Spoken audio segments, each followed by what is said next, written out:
Hey, hi, I'm Johnny Crist, and I'm so grateful to be together with you today. You know, sometimes a one-liner has the ability to change your life. That's what happened to me just a short while ago, so here's the story. My wife and I attended an event down at Chick-fil-A headquarters down by the Atlanta airport, and when we found our seat, we got to the table, and I found a little pack of 10 Chick-fil-A coupons at my place setting, and I said to Ann, "Oh, this is awesome. I've got 10 Chick-fil-A free coupons. You've got 10. We're in for 20. And I was like, this is the bomb. I'm glad we came here. And then Dan Cathy came to the mic, and he said, you see those 10 Chick-fil-A coupons everybody's got? They're not for you. I was like, dog. And he said, well, join us in our mission at Chick-fil-A and encourage somebody. So whenever you find somebody who needs encouraging, give them a Chick-fil-A sandwich." And then Dan Cathy quoted his dad. And Dan said, "Dad, how do you know who needs encouraging?" And Truett said, "Anybody who's breathing." And so I had this revelation at that point that people really need encouragement. And I thought, why don't we start a radio or a blog that just uses stories, just normal old people who struggle with life like me, and everybody has a story, and let's just encourage them. So that's exactly where we're going today, and you're going to actually love this. My guests are Joel and Trace Balin. They're from Atlanta or Marietta. Where do you guys live? Oh, we live in Woodstock now. Woodstock. That's even worse. Yeah. Joel and Trace, welcome to the east side of town. So you two had dream jobs when we first met. You were SeaWorld musicians. Tell me about that. Well, we were in Orlando, Florida, and Nice place to be. It was great weather, and great places to play, and that's what we did. We were traveling musicians, and we landed there. And so, what does a musician do at Dream World when Shamu is in a tub right in front of you? What's that? What'd you do? Well, a lot of our friends were in the ski show, but we didn't do anything like that. We were actually at SeaWorld doing performances and music performances we would put together. There were a number of us that were there, and we would do different nights and different times with 2 or 3 of us at a time, and then we'd all gather together during, Christmas, New Year's, Easter, and do these big shows, 4th of July shows, and we would gather with a big band and a bunch of people and do shows at SeaWorld. It doesn't even sound like work to me. It seems like cheating. It actually wasn't. It was wonderful. Well, we did have to work 7 days a week one summer. Oh, I'm really sorry about that. So, Well, Trace, for 20 minutes a day. oh, Trace, you're a singer. Yes. And Joel, you sing and dance and play guitar. Play guitar. You're guitarist. Yes. So did you sing during this event? Yeah, Yeah, I he sang did. the whole time and just played top guitar. top 10 songs, that sort of Sure. thing, and just entertain the troops. Mm-hmm. Well, so here's the deal. Here's where the three of us connected. Trace was a recording artist, a Christian recording artist back in the 80s, and you just landed a big deal. I remember that. You were did. with some hoity-toity I signed with Word. Word Records. That's when we used to have records. Yes. We could explain that. I think my album was the last one that was done in vinyl. No, Congratulations. literally. It Literally. was. The last one that Word Records did in vinyl was Trace's record. So we moved to Atlanta. I heard about you, and I have been a pastor of a church, so I just started this church, and I wanted the big shot to come and sing at our church. So somehow I made contact with Trace, and I said, could you come over and do one of your big songs? And that morning, I'll never forget it, the two of you walked in, and Joel, you were wearing parachute pants. I knew that would come up. Parachute pants in my church. That's my style, Well, I don't wear them now. I stopped a couple years ago wearing them. I'm so grateful. Well, thus began our lifelong relationship. So even though it was a little bumpy start, Yeah, and your sound people didn't know how to turn the mics on. some things never change.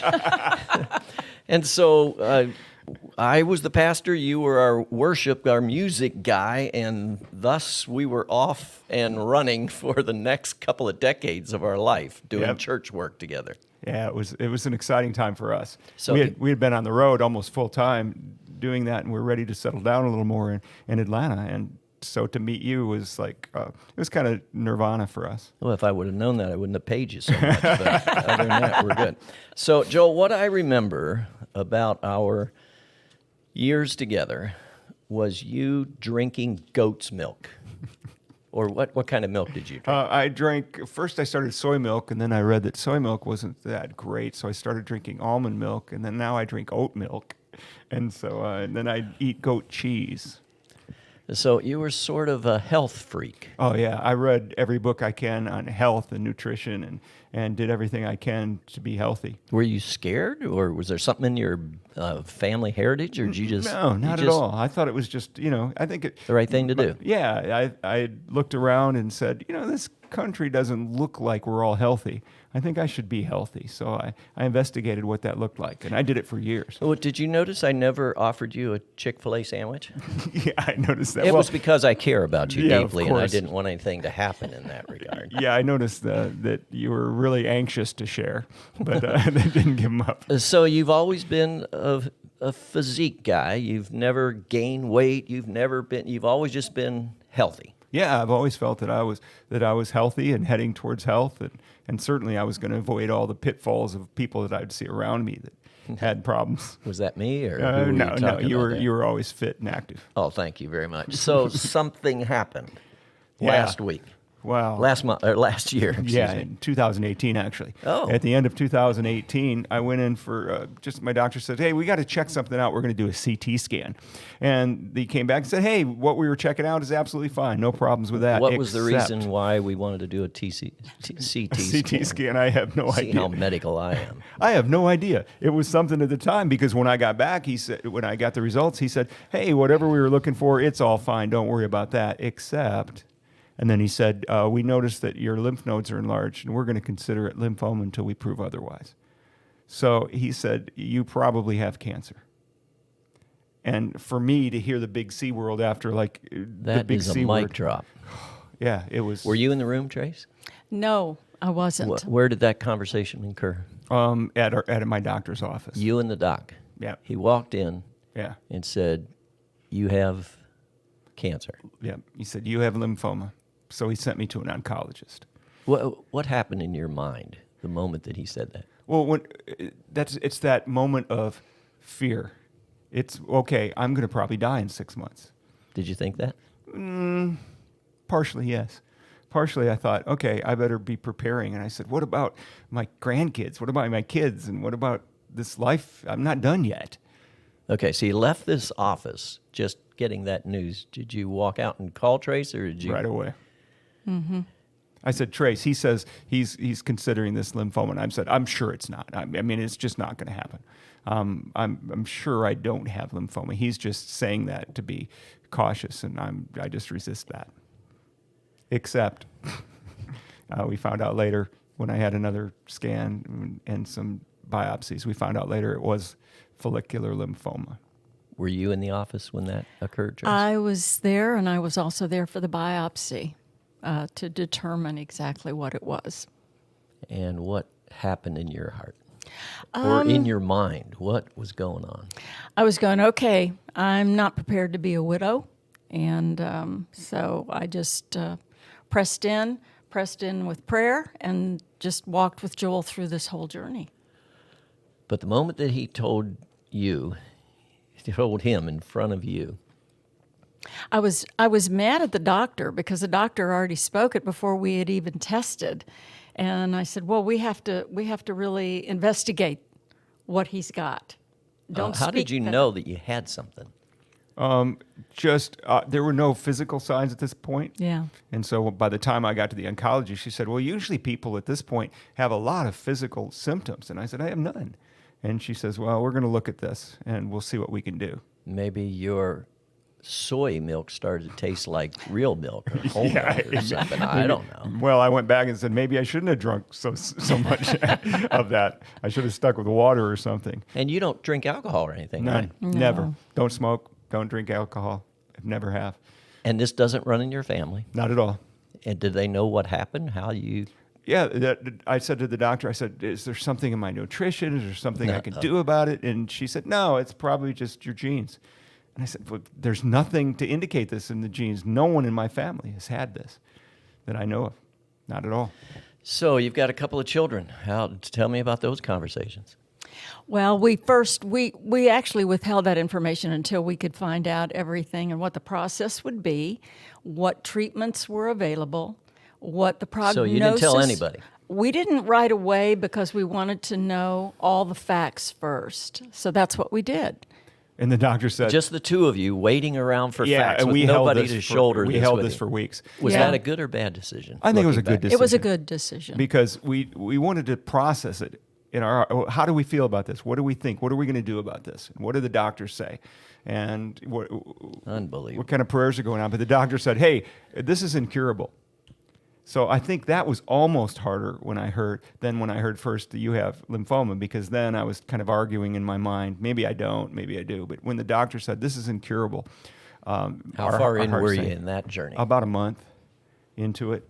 And she said, but look, this is one of the least virulent forms of cancer, so we'll be able to control it and give you a few extra years. So we went to Dolly World. You did, really? Yeah. We did. We took a break and we decided, okay, we're going to have to kind of clear our heads of this shock.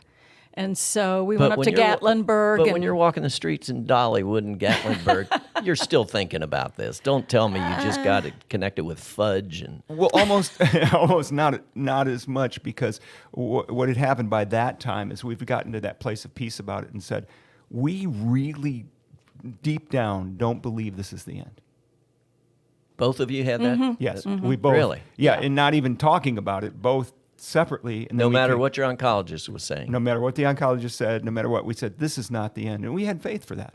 And we believed it was not the end. But we had no idea of the journey. Yeah. So Yeah. did you ever go into depression? You didn't like lay in bed at night and just can't sleep? And not at the onset. so apparently there were some times. Well, of course there were, because this is a long journey that we're talking Yeah. about that he went through. It started in 2018, so it's 3 years ago. Yeah. And so when did you let your friends in?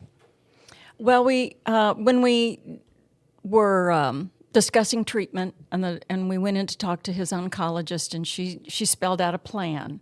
Once we had the plan, we told people. Did we you told ever our get kids. a second opinion, or were you just trusting this one? Well, when no, you we had the saw kids? the results. We saw the. I mean, they sent us everything. We could open up our file and look at the pictures of the CAT scan. And I had all throughout my body enlarged lymph nodes. Yeah. I mean, very enlarged lymph He looked nodes. like a Christmas tree. And then I started having symptoms where I'd have bulges in different parts of my body. And I would have just bulges because the lymph nodes Well, a had lot of grown so people much. have bulges in different parts of their body. But remember, I ate healthy. Okay, so I well, didn't have that's bulges. right. And so when I started having symptoms and I told people we were going to do this, yeah, it was amazing. I went on 5 months of chemo, and she said, this will take care of it for a while. You know, it's going to push it back, and you're going to be fine for a while. I said, great. So I did 5 months of chemo, and she came back with her mouth hanging open, said, I've never seen this bad of results, ever. She said, usually this takes care of it, and you're going to be fine for 5 years or so. And she says, this did almost nothing. And so they started talking about a bone marrow transplant. And they said, in order to prepare you for a bone marrow transplant, which is the most horrific thing I've ever heard of, she said, we're going to do another chemo because it has to be at least under control to even do a bone marrow transplant. So I did another 3 months, and all that happened is my hair fell out.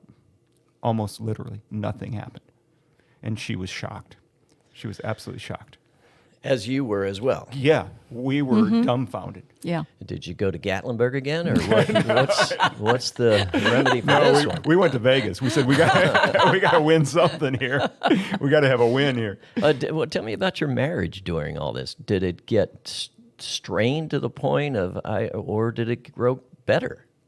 No, the only time that it would get strained is if I was very aggressive about his treatment. I was very aggressive about what he should do. And you're a pretty, you speak your mind. Yes. So, yeah. So She's I not can timid. only imagine. Yes, ma'am. And she spoke it to me very loudly. Well, I care about this guy sitting across from me, so it was vitally important to me that we have all the information, that he get the right treatments, that we get to be able to process. And so sometimes he didn't process as quickly as I did. And I'm much more a process person and laid back, and Trace is more intuitive, and she sees things. And I said, I need to process this,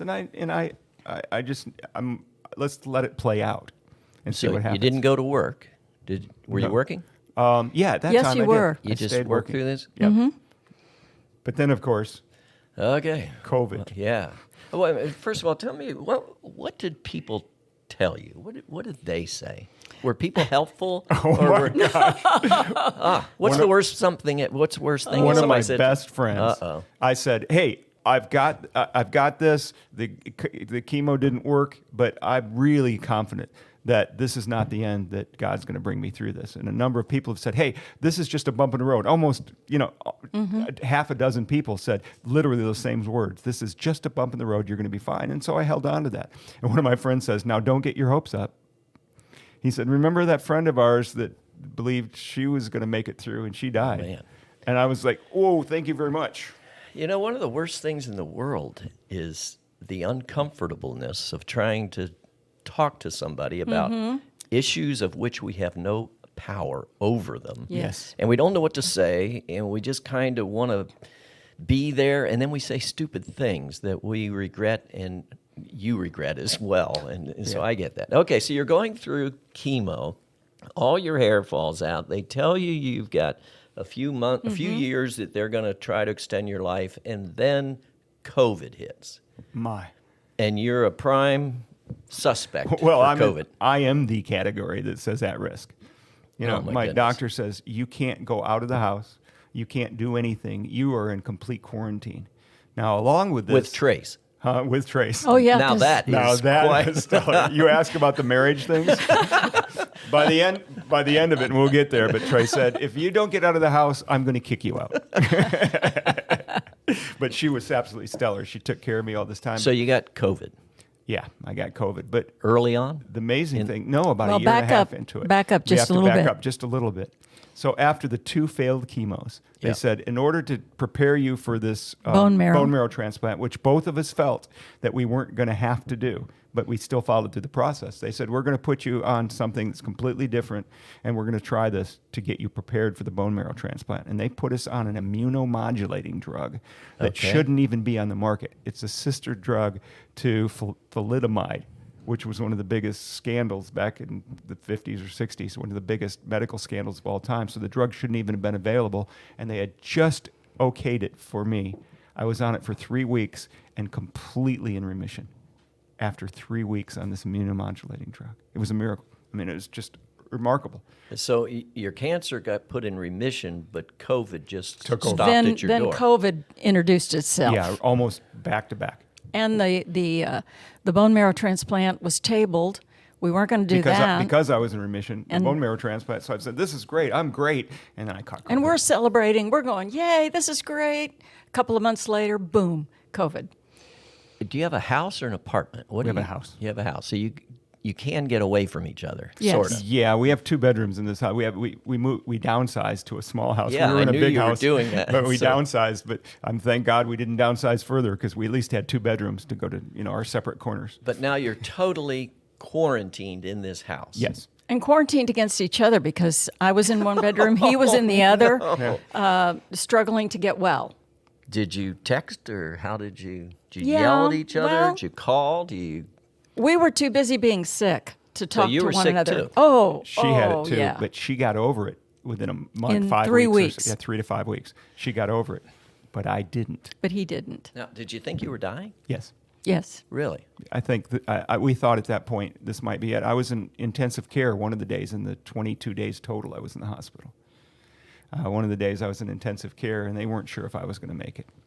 Now, I almost always kept that thing that I had said, that I didn't think this was to death, but at the same time, I was pretty bad off. What does that mean? Well, I think that the idea that it says, this is the thing that kills people. I could die from this, but I had that sense deep down in that I was going to make it through. So you're alone in the hospital. You can't even get in there. Correct. No, but I do a lot of phone calls. Oh my gosh. I do a lot of harassing. We should probably still be praying for those nurses that you talk to and those doctors. I won't ever tell them I'm your friend. I can only imagine what that would be like. I had a doctor tell me, "You're not being fair." What does that mean? Well, she was challenging him on some Oh. of my treatments. And he says, "You're not being fair." She goes, "Well, this didn't seem to work. This doesn't work. Why aren't you doing this? Why don't you do this?" So you're laying in a hospital bed dying alone. Yes. And delirious. I mean, I would Oh. try to call Trace and I'd say, "This phone doesn't work anymore," because I couldn't figure out how it worked because my brain was so swollen that I wasn't in my right mind, Also, he was down to 138 pounds. which even for a healthy person like me was way, way low. What do you weigh now? Close to 175, 180. Wow. Did your friends know about this? Yes. I don't But think they no- understood. They didn't The gravity of understand it. the gravity of it, but they knew that he had COVID, and they knew he was in the hospital, and people were praying and trying to help us. Even when those 3 or 4 weeks that he was at home, people were trying to serve us and bring food, bring any kind of comfort they could, and of course they couldn't come into the house. But Oh my goodness. So when did the switch back? What in the world happened? You sit here today as two perfectly healthy human beings. Absolutely. And how long ago did this happen? May 1st. 4 months ago, you were knocking on the door. 4 months and 1 day ago. You were knocking on the door thinking I'm dying. And today you sit here incredibly healthy. Are you still drinking that funny milk? Or did you Yeah, ever get I over drink that? oat milk now. Did you ever hear about iced tea? What the- No, I'm originally from Ohio. So where was, get me up to speed. When did this big thing suddenly or gradually, how did it happen? Almost overnight. I had felt in April, I was just feeling like I had maybe a little more energy and felt maybe I was heading towards healing, but I still had chronic anemia. I still had AFib, severe anemia. I still had AFib. I still couldn't get up and walk to the kitchen from my bedroom without my heart beating 30 beats a minute faster. So I was still in that thing, but I had thought I'd heard on May 1st, you should go back and start to go back to work. Go back to work. And I hadn't been to work in 8.5 months. And so I said, okay. And so I started making plans. As I made plans, Did you get it okayed over here by the... Trey said, okay, yeah. if you feel like it. And my Yeah. doctor miraculously said, I said, hey, I feel like I'm supposed to go back to work. And she said, you're in absolute quarantine up until that point. And when I said that to her, she goes, well, if you've survived this long, I think you can figure out how to go back to work and survive. And we were shocked that she said that. So I said, But okay. she said, be careful. Be careful. That was so I literally had a T-shirt made that says, please use a 10-foot pole.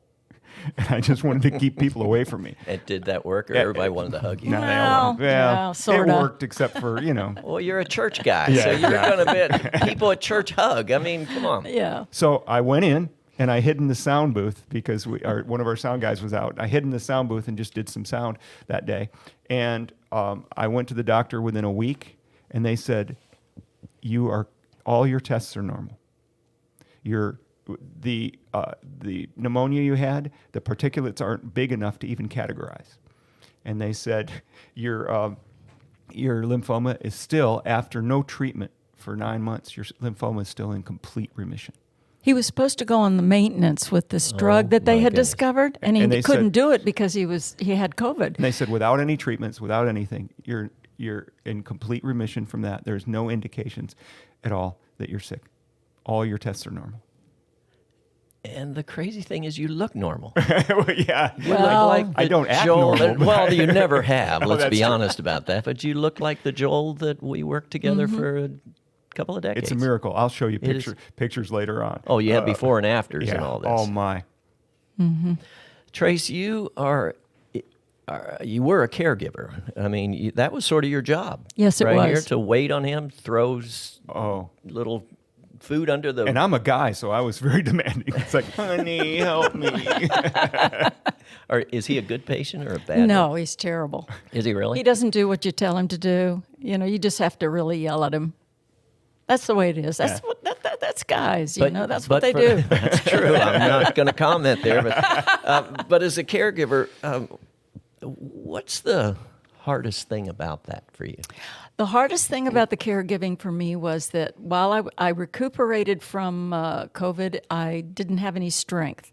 I walked to the bedroom that he was in, and I took one look at him because we hadn't really connected. It was like two ships passing in the night.